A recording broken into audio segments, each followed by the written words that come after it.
This is Conservative to America. I'm your host, Cole Holcomb, bringing you news commentary from the best perspective, the conservative perspective. Today we have major announcement on gas prices. The national average gas price has fallen to $2.95 a gallon, the lowest it has been in nearly 4 years. 36 states now have their gas average below $3 a gallon. 36 states. Man, this is wonderful.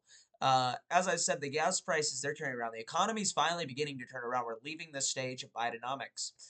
The only thing that Americans are really still hurting at now, the stock market reported great numbers today. Gas prices, they're good. Uh, our tariffs, America's finally getting paid back by all these countries. So in reality, and of course the tariffs, they are currently hurting the economy, but they will begin to help it as we look at maybe extreme reduction of the income tax. Um, but anyways, so back to the gas thing though. This is wonderful news. I hope that Americans will begin to feel it. I believe this is the turnaround of our economy. It's wonderful that in 36 states, I'll say that number again, in 36 states, uh, they now have had their gas average fall below $3 a gallon, and that number is continuing to grow. Uh, now, let's switch over from gas to illegal immigration. Gas and illegal immigration, two categories that President Trump is winning in right now. So, in illegal immigration, according to an article from Newsmax, DHS reports that more than 2.5 million people have left the United States since January 2025.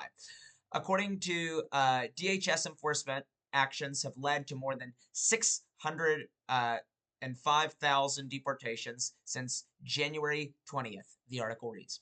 The other 1.9 million have left by choice, most likely by fear of being deported and never being allowed to return. If you've seen that, maybe that ad by Christy Nome, you'll notice that where it says you can leave now and you might have a chance to get back into America, or you could be caught and deported and sent back by ICE, and you will never be welcomed back in the United States of America again. According to a poll performed by Center Square of 1,000 registered voters, it's this poll right over here. You see it?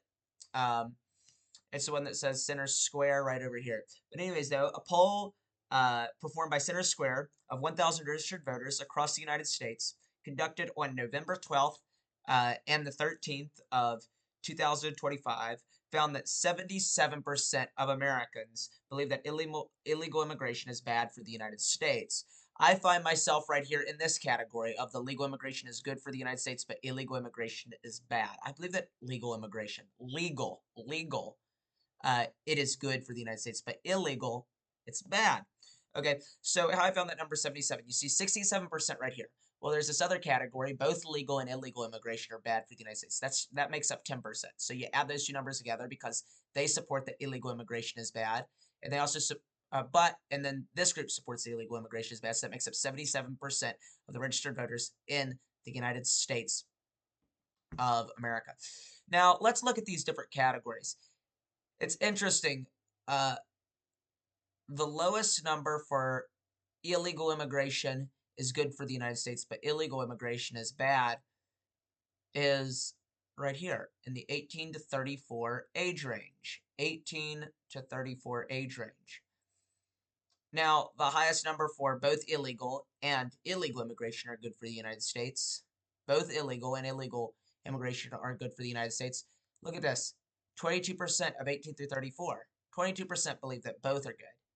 But then you go up here, look at this. Both legal and illegal immigration are bad for the United States. The highest number of people who believe that legal immigration is bad and illegal immigration is bad is in that Gen Z group. It's kind of odd, isn't it?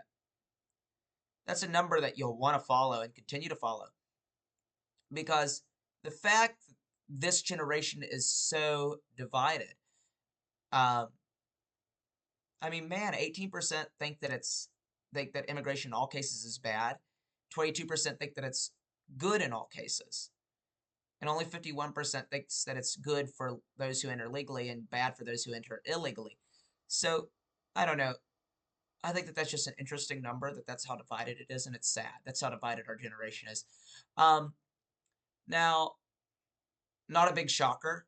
68% of men are in this category, that illegal immigration is good and illegal immigration is bad. The number is about the same for women, 67. Um, that's not terribly surprising in all honesty. I think that 18 to 34 age range was probably the craziest part of the entire poll, and at least in my opinion. But anyways, the White House has touted the deportations in a bit of an interesting way. Let's watch this video. Nothing beats a Jet2 holiday. And right now, you can save £50 per person. That's £200 off for a family of 4.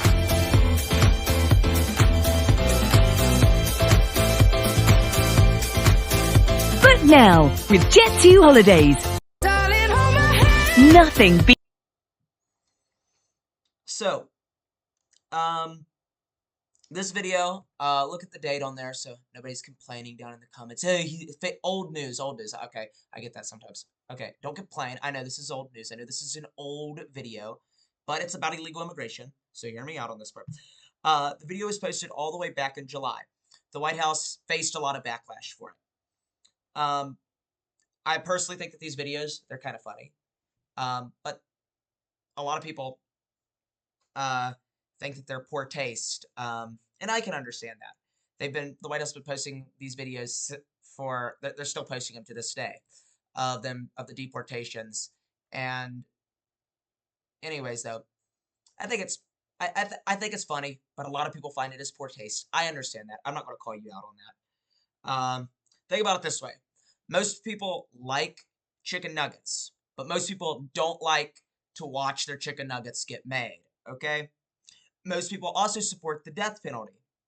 This is kind of an out there kind of analogy, but most people support the death penalty for a serial killer, but they don't want to watch the execution of that guy.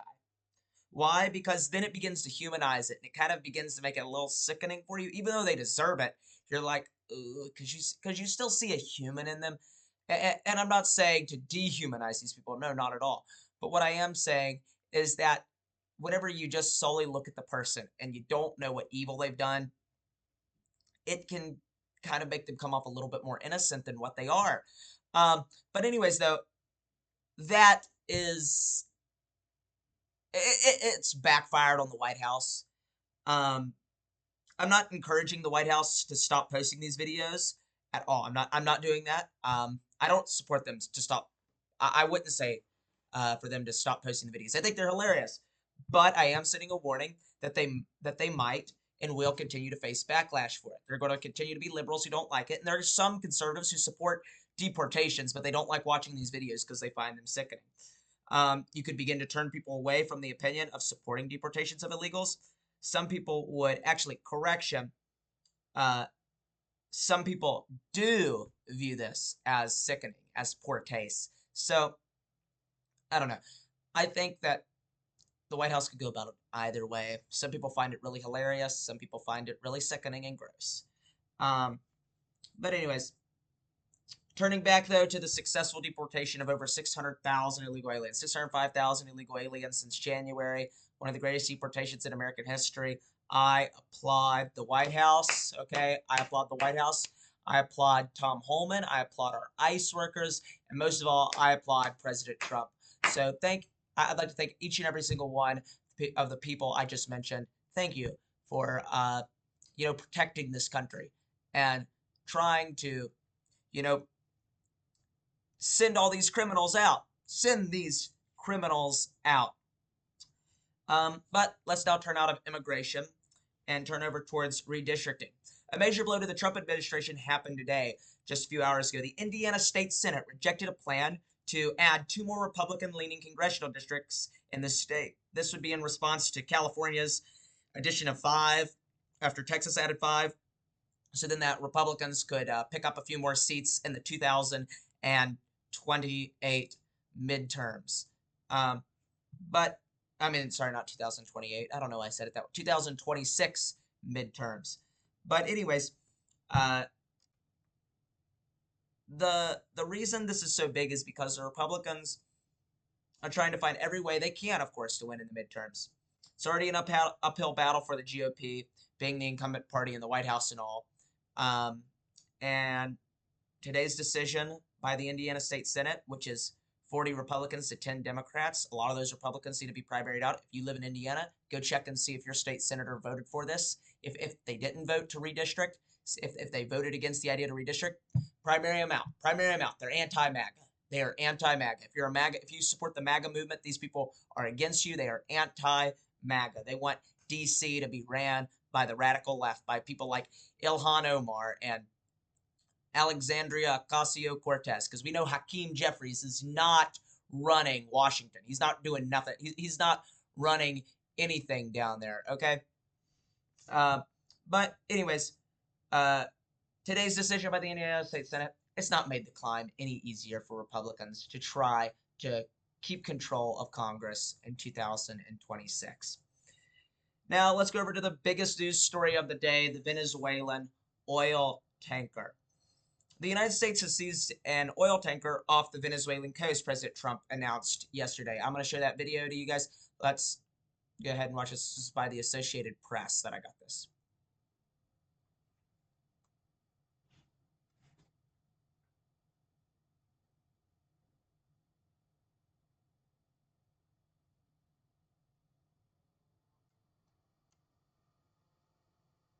According to the Attorney General Pam Bondi, this oil tanker was used to transport oil from Venezuela and Iran in defiance of sanctions. According to many sources, the U.S. is preparing to intercept more ships carrying Venezuelan oil in the near future.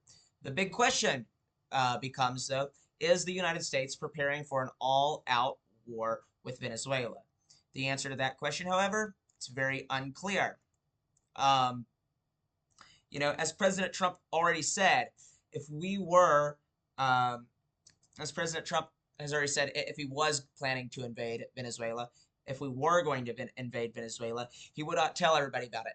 A news reporter would be the last person he would tell. So the main objective currently is to take down Venezuela by the Venezuelan President Nicolas Maduro and encourage a regime change. That's the main objective by the United States military, by the United States government, by the White House. Okay, that's the main objective. How would they go about doing this, though? The question becomes. Well, there's two ways. Of course, the obvious is just to go all out and invade the country and take them down. If we went about it this way, though, most likely we would face a lot of casualties. We would be faced with guerrilla warfare. We'd go in there and it would be like the Vietnam War all over again. It would be like Afghanistan. It'd be a forever war. We'd show up down there and they would be fighting us. But also, though, there's another idea too. I would support them invading it because the majority of Venezuelans don't want to be underneath Maduro's rule anymore. He lost the election the last time, and he's staying in power because it's like, I'm staying in power or you die. Okay, so Maduro, he is a terrible president. He is a dictator, not even a president. He's not an elected official. He's a dictator. But anyways, uh, I would support the United States to go about it that way. I don't think it's the best way. I would support it though. If that's the way that the White House saw fit, if that's the way that our military saw fit, and actually, I want to say a correction on that. It, it very well might be the best way, but here is the other way, of course, that I saw about. So the other way, the other option B, Plan B, option 2. Okay. Which I currently would say is probably the United States' best option. That would be to encourage a coup. So to encourage a seizure of the governmental powers, to throw President Maduro out of office by force. But I think that either way that the United States goes about this, if we went about it in the coup way, we could probably send them, weapons and ammunition. That would probably be one of our big ones. And then also very likely we could probably send them maybe to protect the skies, and they could do all the ground stuff. So we didn't have to go down in there and fight guerrilla warfare, But we will continue to follow this story as it progresses. And of course, we know that it will continue to progress. So, in closing, I ask these questions. Will Americans begin to feel the effects of low gas prices? Will the White House continue to be successful in the greatest deportation in American history? Will the United States invade Venezuela? Or will they at least encourage a coup? Only time will tell, but I will continue to bring you news commentary here first from the best perspective, the conservative perspective. I'm Cole Holcomb, and this is Conservative to America. Thank you and good night.